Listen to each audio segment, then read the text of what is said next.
Well, here we are at Nostalgic Motoring, which of course is owned by my good friend Mark Lieberman. How are you doing, Mark? Great. Got to shake your hand as I like to do whenever I see you. And the reason I'm here is I'm picking up the car I've been talking about for the last year and a half. Yep. Because we ordered this car a long time ago, and at that time you said it's at least a year to wait on these things. So I announced that I had ordered the car. I announced a couple days ago that I've seen the car, and today I'm here to pick up the car. And so what we're looking at, of course, is the Backdraft Cobra. So can you tell me a little bit about this car that you hooked me up with? Well, this is a terrific automobile that it embodies the classic styling and performance of the Shelby Cobra. These are continuation vehicles, of course, so it's a replica of the original Shelby, but nevertheless, it gives you, the owner, the experience of what it's like to be able to drive this iconic vehicle. Now, this one has a variety of modern conveniences, such as the Coyote V8 engine and a 10-speed automatic transmission. Now, this is one of the early cars for the 10-speed automatic transmission, and so you're going to be one of the first users. Now, they've had these out for about a year or so with the 10-speed, but you're going to get to experience something that very few people have with this drivetrain combination. Very exciting vehicle to drive. Okay, and so this is a Backdraft Cobra. And they're actually assembled in Florida. Got shipped up here about a week ago. You did some prep on it. You're an authorized Backdraft dealer. And so let's take a quick walk around it so people can see all the lovely aspects of this car as best I can with my little handheld thing here. But we've got some beautiful, beautiful classic touches. You gotta love those knockoff wheels. Halibran style knockoffs, and those are real knockoffs. They're not the imitation knockoffs that you see on some of the vehicles. You remove these with a lead hammer. Okay. And then of course we've got the all-purpose side pipes. Got to have those. My Viper does not have side pipes. Unfortunately, it's a little bit too new for that, so it doesn't have the side pipes. And then of course, you mentioned earlier the automatic transmission, and I anticipate that I'm going to be getting a lot of grief from the purists who are going to say, Steve, you put an automatic transmission in a Cobra. But number one, I like to be able to have both hands on the steering wheel for a car like this. But number two, I've got other vehicles with clutches in them, and don't get me wrong, I like them, but you know something? I got no problem with an automatic, especially because it can shift faster than I can. Well, it can, and by having the 10-speed, which is basically the Mustang setup, is what's in here. It's a learning transmission, so it will find the right gear that utilizes the torque and horsepower in the most efficient ways. So in this particular instance, yes, it's a completely different driving experience than what you would get from a 5-speed or a 6-speed in these. But nevertheless, it's a very exciting drive, and it gives you an opportunity to experience this car in a whole different way. And what I like to point out is that besides this really cool high-performance dashboard and whatnot, because this was a special custom-ordered car for me, got to pick everything, including the color of the stitching back there and on the seats, and pretty much every single thing on this car that could be customized, I got the chance to actually customize it. So that's pretty cool. So some of the things that you chose on this was the diamond stitched leather seats, the diamond stitched center console. You added a heater as well as seat heaters. Those are very nice on the chilly mornings before Cars and Coffee. Special instrumentation and other fun little attributes around the car. But for the most part, this really embodies that wonderful Cobra spirit that you're going to enjoy driving all summer long. Right. And of course, we are here. What's today's date? Is it December something? It is December something. Now, it does feel like it could be spring or fall, but it's actually winter time here in Michigan. So I am going to actually drive this car home and put it in the garage, and sadly probably put it away for the rest of the year. But at least I've got it now, and as soon as the snow melts, which we don't have yet, but there will be snow. When the snow melts, I'll be able to break this thing out next year and take it for a drive. Well, even at this 50 degree or 48 degree temperature that we have today, this is going to be a cold and chilly experience for your drive back. So bundle up good, and I think that the excitement of driving will keep you warm for that trip. Yeah, I brought some gloves too, just in case. Good choice. I'm gonna slap some cameras on this thing, head on out of here. But Mark, thank you very much. Thank you, buddy. And as I like to tell people on my channel, you're also the guy who found me my Viper. Yes. And so, having found my Viper, you're my hero of all time. But now you've hooked me up with a second car, and I couldn't be happier. Thank so you there so you go. much. Okay, thanks. Enjoy it. It's a good idea. Okay. There you go. Power up. Okay. Let the computer set. Now hit the start button. I don't have to hit park. It's already hit. It's already in park. Yep.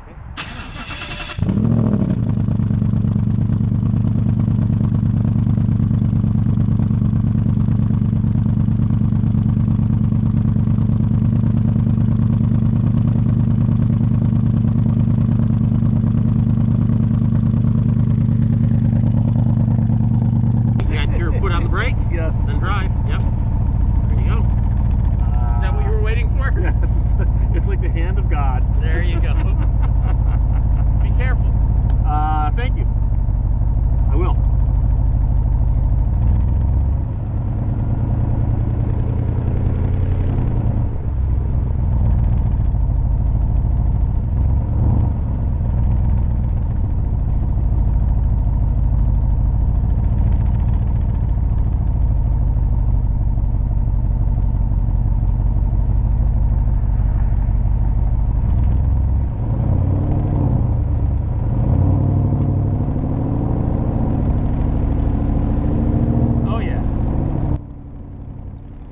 I'm going to jump in here and narrate this because I was wearing a microphone in this picture, but unfortunately the road noise and the wind noise was a bit too much, so I decided not to talk on the drive home, and I'm just going to tell you what's happening now. So yeah, I just picked up my Viper from Mark Lieberman's shop, Nostalgic Motoring in Auburn Hills, and I explained all of that in the story. Cobras are cars I've always liked. Of course, there's a connection with Carroll Shelby, and Shelby had a connection with the Viper, which is another car that I like very, very much. So I've always thought these were cool cars. Mark is a dealer for backdraft Cobras, and so I was talking to him a couple of years ago about that, and he said, by the way, if you ever want one, we can custom order you one, but there is a wait of at least a year. So ordered it quite a while ago. I've been following the build. In fact, I got photographs sent to me not so long ago, and I got to actually see the car being assembled and so on, which is pretty cool. But now I've got the car, I'm driving it home. It's about 51, 52 degrees out right now, so it's a little on the chilly side. But I got the gloves on, the jacket on, sunglasses, because of course I'm worried about the wind hitting my face, and I'm about to get on the freeway, and sadly, and I must apologize, this camera is shaky. The one on the windshield facing forward is likewise shaky, and that kind of bums me out because I've managed to shoot some really nice driving videos in my Viper with cameras clamped to the windshield, and it turns out that the windshield in the Cobra shakes just a little bit more. So I think I'm going to upgrade my cameras. Won't be that big of a deal, but I'll upgrade some cameras over the wintertime. And so next spring, when I take the car up for a proper drive, I will have better cameras that I can put inside the car, and they won't shake so much. Now here's a nice shot looking over the hood, not shaking a whole lot, but then again, I'm not driving terribly fast here either. So this car does have a little bit of a shake to it naturally because of the engine. For those of you who are curious, it's a Roush Coyote 5-liter, third generation they call it. It's an aluminum block, aluminum heads, puts out a lot of horsepower. And on some metric, if you want to compare these cars, this car has about the same horsepower as my Viper, but it's about 1,000 pounds lighter. So you can imagine what that does. And I'm going to tell you right now, I took the car out for a drive the next day after I got it home. I actually took my neighbors for a ride and drove it around a little bit as well. Again, it was a little chillier, even chillier that day. But we drove around, and that was a lot of fun. But I'll tell you right now, this car is insanely powerful, insanely powerful. So the real key here is to keep it straight and stay under the speed limit. You should be fine. But it's a lot of fun because any car that can basically accelerate like this on demand is a fun car to drive.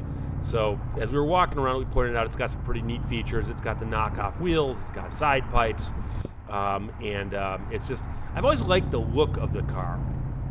It looks pretty cool. Some people are going to ask about that thing behind me, the contraption behind me that's chrome. That is a roll bar. In theory, if the car were to be inverted, that would be something to keep the car from coming down and crushing the driver. If you find yourself in a situation to begin with, you're in a lot of trouble. There is not one on the passenger side. I've had people ask me already and say, Steve, how come you get a roll bar and the passenger doesn't? You know, like I said, I don't plan on using the roll bar, but of course, if you go back and look at the old school Cobras, they often only had the one for the driver. Another thing I got to tell you, I've had some people say, Steve, you bought a replica. That's not a real Cobra. Well, if you want to buy a real Cobra, knock yourself out, but they cost oftentimes millions of dollars, millions. And so this is a very well built, nicely designed car from Backdraft that I can drive and not worry about driving, because I'm not driving a museum piece, I'm driving a car.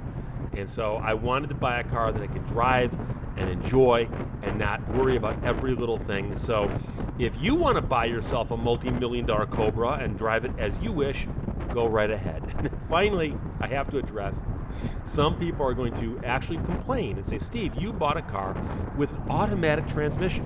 Yes, I did. Yes, I did. This has a 10-speed automatic, and it reminds me of the discussion that Jay Leno had with Ralph Giles, who brought one of the Hellcats out to Jay Leno's garage, and it has an automatic transmission in it. And Jay said, Ralph, you understand that by not making this with a manual transmission, you're disappointing all of us automotive enthusiasts who'd prefer to have a manual transmission. And Ralph said, well, this is the decision we made, of course, at Chrysler, or Stellantis, whatever they called it at the time. But he said, look, this automatic transmission can shift faster than you can, okay? So while driving a clutch might be an experience that you enjoy, it's not necessarily something you have to do to enjoy a fast car. So there you go. And some people are saying, but Steve, all these cars are passing you. How fast can you possibly be? Keep in mind, I'm driving a car I just bought. I literally just fired it up for the first time myself about 12 minutes ago. And I'm on I-75, but it's an open-top car, and it's 50 degrees outside. So, for instance, the guy driving past me there with the boat, he ain't going fishing today. He's going to put that away for the winter. That's what he's doing. So I'm driving along right now, trying to keep warm. And I'm just enjoying the car. But I'll tell you right now, one cool thing about this car, and I discovered this driving it both the day I drove this here, and then also the next day driving around with my neighbors in the car, one at a time, is that the car's got a beautiful sound. It's got a really nice sound, and I tried to include that in some of the clips that we shot earlier, and that is that when it fires up, it's got a nice, loud, gurgly sound. I don't know how to describe it. And then it settles down and it's idling. It's not an overbearingly loud sound. It's not loud. It's not a painful sound to hear. But when you goose it, when you tweak it just right, it lets out a very, very nice rumble. And so I've had people in the car with me who've commented on how nice that rumble sounds. And it's something that's hard to describe, but it does make the driving quite enjoyable. So I'm still learning all of the tricks about running this car. Turns out the turn signal stock is in the right-hand side of the column, not the left. And if you hit the one on the left, you actually hit the windshield wipers. So there you go. Also, you'll notice that I switched to this shot entirely for the rest of the video. That's because the camera on the inside of the window, it didn't fall off, but it fell out of position and spent the next 10 minutes filming, I believe, the glove box. So there you go. But yeah, so it's a Backdraft Cobra. Thank you for everybody who was following along on my channel as I was talking about the car that I'd ordered. People were guessing what type of car I might have ordered. And several people jokingly have said, Steve, the car is blue. And in case you're curious, if you saw somebody comment that and you're wondering, why is somebody telling Steve that his car is blue? He must know that. Years ago, I did a video entitled, Do You Really Want to Buy a Blue Car? And video is not up anymore. But somebody had done a study, and simply factoring in nothing but color, they determined that overall, with the entire used car market, blue cars actually sold for slightly less than other colors. Now, that upset a lot of people. And I'm here to tell you that I didn't say that I agreed with it. I simply said that it's something somebody studied statistically, and it was apparently a fact. But obviously it did not hold for particular cars. It was just the entire population of all used cars on the market today. So there obviously are some cars in blue that sell just fine. And for those of you who are curious, this car that I'm driving right now, this blue is actually Viper blue. I custom ordered the color. It is the exact blue that you'd have on like a 1997 Viper GTS. And so you can order a Cobra in any color you want. And there are some quote-unquote Cobra blue colors, but I got Viper blue. I like Viper blue. And many people who've seen the car in real life and in photographs have said, Steve, I really like that color on that car. Likewise, I can tell you that many years Vipers only came in two different colors. So the year of my car, which was 99, it only came in red or blue. And your only choices were those two colors, with a stripe or without a stripe. So obviously, there are some colors like orange. You might not think orange is a great color in a car till you see it on a GTO or maybe a Superbird, right? And likewise, there are other colors that come and go with fashion, but they might be hot on a particular car. I've seen lemon lime green on a Superbird. I've also seen it on a Corvette where it looks good. So anyways, a lot of people say, Steve, you bought a blue car. Yes, I will admit I did in fact buy a blue car. But also keep in mind that the study was simply saying that there were some cars where the prices that they realized at sale were less. And so if you don't care about what you can get when you sell your car, you obviously wouldn't care about that either. So I didn't buy this car thinking, boy, I wonder if it'll hold its resale value or if I should pick another color. No. I ordered the car. I wanted it to be made. So there you go. But yeah, I'm enjoying the car so far. I've driven it 2 days. I've owned it 3.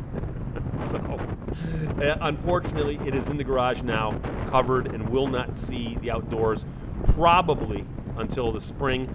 But when that happens, I will let you know. I'll also shoot more footage of it, and I hope you enjoy this. Otherwise, I will talk to you later.